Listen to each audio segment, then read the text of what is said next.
की वंदे वंदे जय जय श्री राम। वॉर्ड नंबर 8 ડભોલી સિંગણપોર મધ્યસ્થ કાર્યાલયના ઉદ્ઘાટન પ્રસંગે મંચસ્થ ઉપસ્થિત ભારતીય જનતા પાર્ટી સુરત મહાનગરના અધ્યક્ષ આદરણીય શ્રી પરેશભાઈ પટેલજી, આ વિસ્તારના લોકપ્રિય સાંસદ આદરણીય શ્રી મુકેશભાઈ, બંને ધારાસભ્યશ્રીઓ ભાઈ શ્રી વિનુભાઈ, ભાઈ શ્રી કાંતિભાઈ, અમારા મહાનગરના બંને મહામંત્રીશ્રીઓ ભાઈ શ્રી કરશનભાઈ, ભાઈ શ્રી વિરલભાઈ, આપણા સૌના વડીલ પૂર્વ મંત્રી આદરણીય શ્રી ભાનુભાઈ,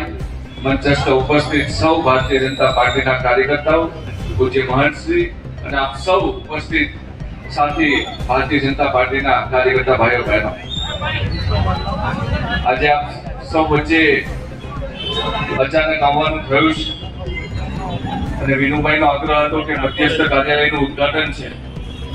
આપણે આવવું પડશે એટલે મને બી થયું કે આજે કાર્યકર્તાને મળવાનો મોકો મળ્યો છે અને જે રીતે ગઈકાલે સુરત મહાનગરની અંદર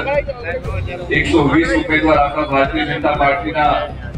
કાર્યકર્તા નામાંકન પત્ર દાખલ કરીને ઉમેદવારી નોંધાવી છે અને આવનારા સમયમાં 26મી તારીખે જ્યારે મતદાનનો દિવસ ત્યારે 100% સુરત મહાનગરની અંદર એક લોક જુવાળ જનતાને ભારતીય જનતા પાર્ટીને મત આપવો છે અને 28મી તારીખે સુરત મહાનગરની અંદર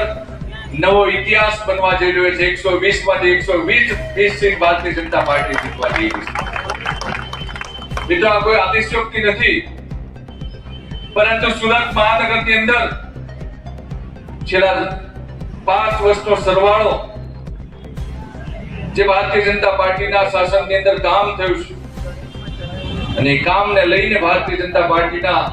કાર્યકર્તાઓ લોકો વચ્ચે જવાના છે। જ્યારે રાજ્યની અંદર ભારતીય જનતા પાર્ટીની સરકાર હોય અને કેન્દ્રની અંદર પણ ભારતીય જનતા પાર્ટીની સરકાર હોય,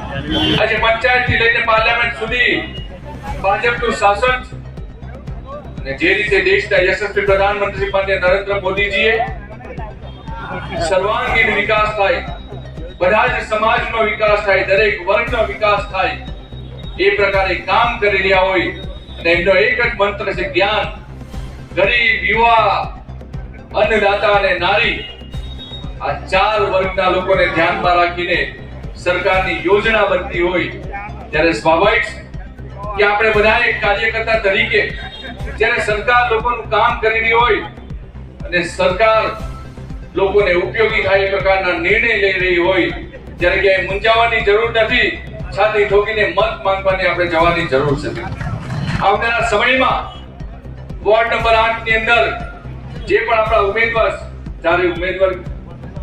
જરા આગળ આવી જાઓ।